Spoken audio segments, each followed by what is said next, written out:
Cześć wszystkim, witamy w tą piękną niedzielę wielkanocną z naszego łóżka na statku.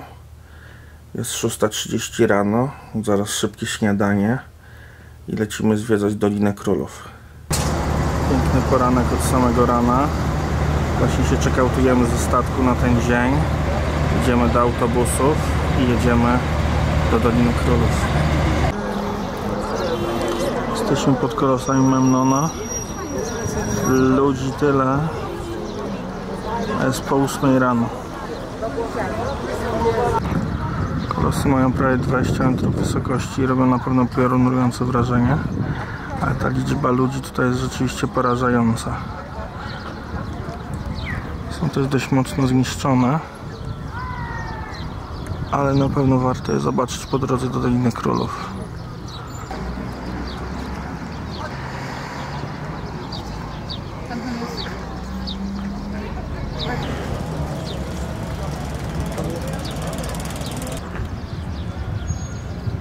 Jak Ci się podobają kolosy? Kolosy są gigantyczne, a najbardziej mi się podobają te ćwierkające ptaszki.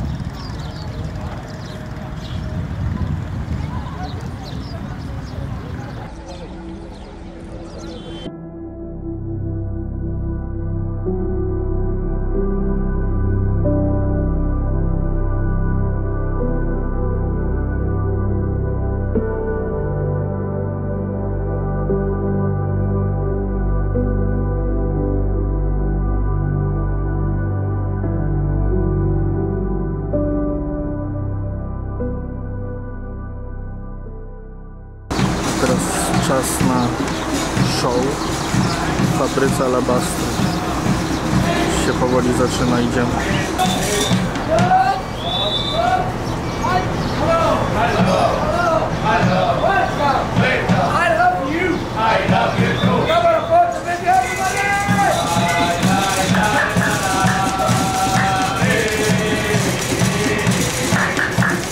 Jestem Adam Małysz!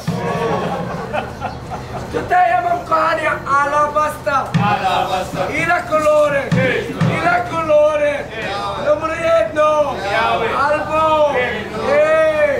11 funta! Dlaczego? Nie alabasta. Gips.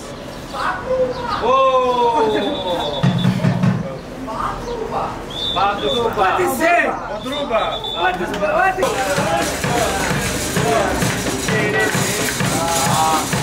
Asfalt! To 2 razy kosztuje $1. Dlaczego Boleska ładny oczy masz, koma je dasz? Tutaj, kochani, mam bardzo ładna Ingiliza! To 2 razy kosztuje $1. Dlaczego Boleska ładny oczy masz? Pokaż! Pan nas nauczył, jak odróżnić prawdziwy alabaster od podróby. To ręczne! Maszyna! Dlaczego? To nie alabaster! Pan nas nauczył odróżniać prawdziwy alabaster od podróby. Prawdziwy alabaster jest lekki i przejrzysty, przyświeca przez niego światło. Chodźcie tutaj dalej, kochani,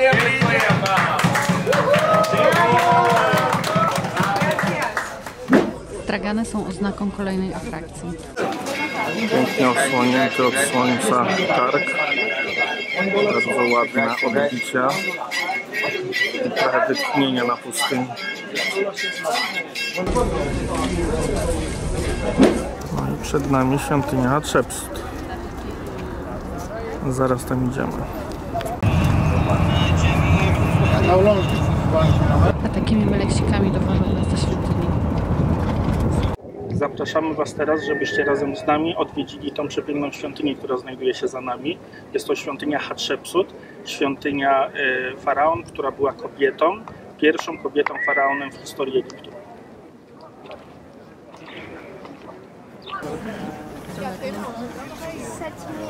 Gabriela na zwiedzaniu.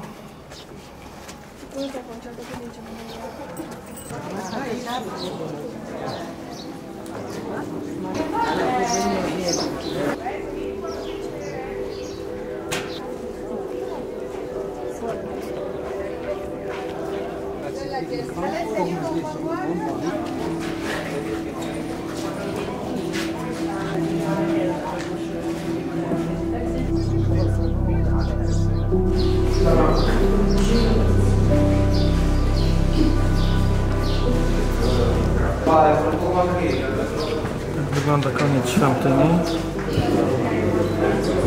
Tłumy niesamowite. Temperatura 40 stopni Celsjusza.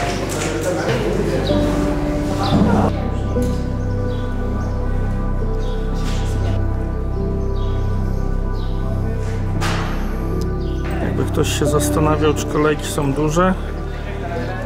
Kolejki są duże. Jest 39 stopni Celsjusza. Za tymi kamieniami jest bardzo gorąco. Nikt nie może tutaj wytrzymać, ale woda się przydaje. Ludzi multum. 40 stopni, ale na pewno warto tu przyjść i zobaczyć to, co Polacy zrobili z tą świątynią. No i już wracamy, a zaraz kolejna atrakcja. Musisz powoli szykować się, bo zaraz trasa wysiada. A tu rzut na dolinę z góry. I jeszcze zanim wyjdziemy, krótka lekcja historii. Tutaj też dojeżdżamy Maleksikami. Witamy w Dolinie Królów. 64 grobowce. My dzisiaj zobaczymy 3, bo tyle jest w cenie biletu.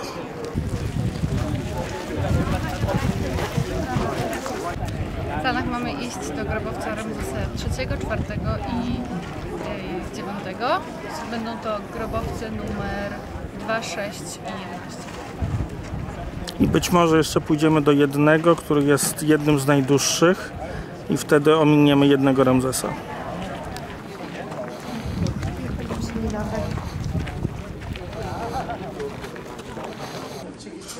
Idziemy do pierwszego. Ramzes III.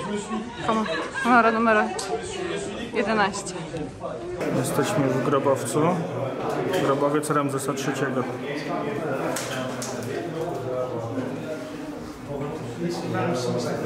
Ramzes III rządził w XII wieku przed naszą erą.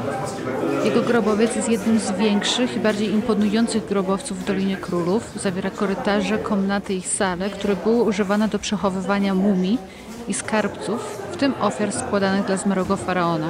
Wnętrze grobowca jest ozdobione malowidłami i inskrypcjami, które przedstawiają różne sceny z mitologii i rytuałów związanych z życiem pozagrobowym. Tak wygląda ostatnia komnata, gdzie była mumia, gdzie był sarkofag.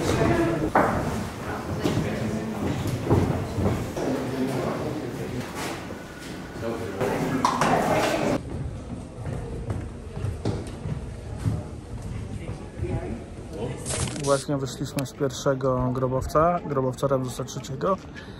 I fajny, naprawdę fajny, całkiem duży. Myślę, że tak z kilkadziesiąt metrów w głąb ziemi, dużo komnat. No i przede wszystkim to, co było tam ładne, to hieroglify na ścianach. Tak, pięknie zachowane malowidła w kolorze. A teraz idziemy do kolejnego grobowca. Za nami tam znajduje się grób króla Tutankamona. Nie ma tam praktycznie nic oprócz mumii jego.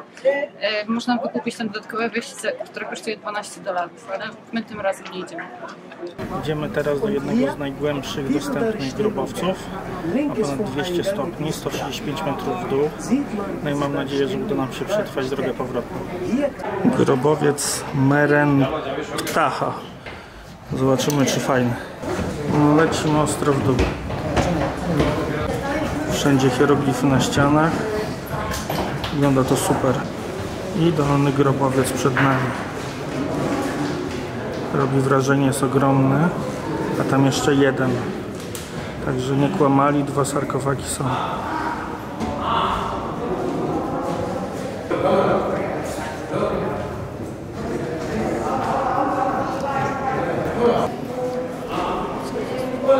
No i teraz trzeba wrócić do góry. 200 stopni przy 40. Gabriela idzie przodem.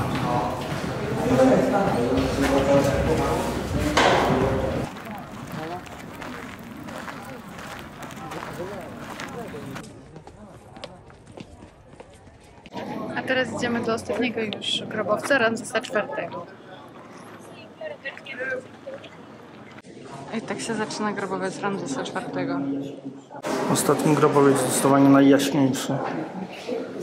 Malowidła i inskrypcje znajdujące się na ścianach miały pomóc zmarłemu w podróży do życia pozagrobowego. Ramzes IV był synem Ramzesa III, którego grobowiec widzieliśmy wcześniej i trzeba przyznać, że oba te grobowce sprawiają niesamowite wrażenie. Przepiękne zakończenie tego grobowca. Ma najładniejsze kolory, jakie do tej pory widzieliśmy. No i sala z grobowcem.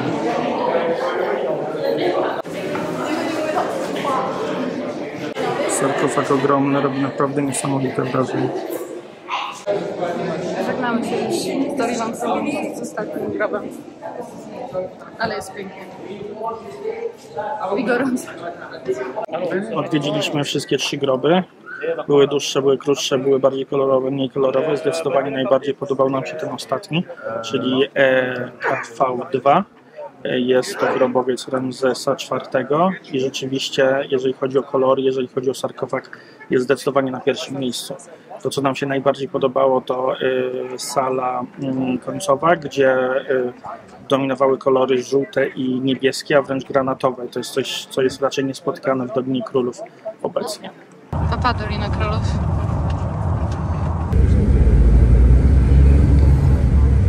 Odpływamy z Luksoru. Kierujemy się w górę rzeki. Następny przystanek Edfu.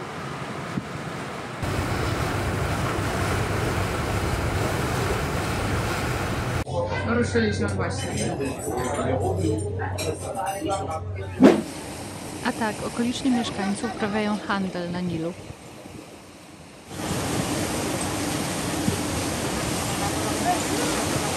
A dzisiejsze popołudnie spędzamy na relaksie nad basenem.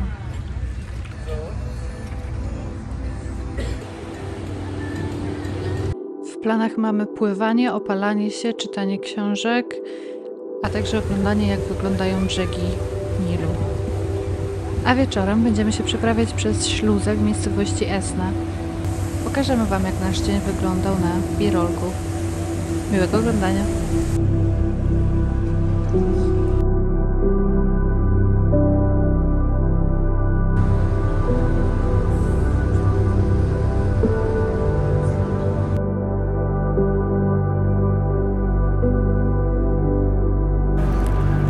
Zakończenie dnia.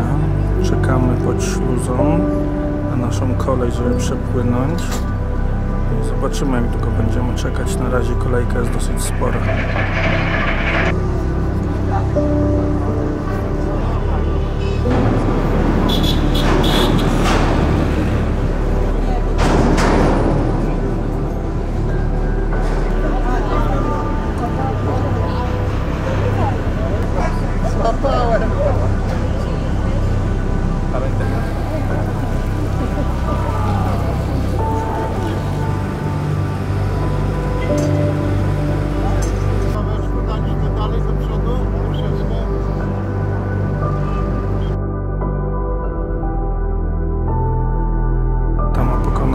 Śluza zaliczona.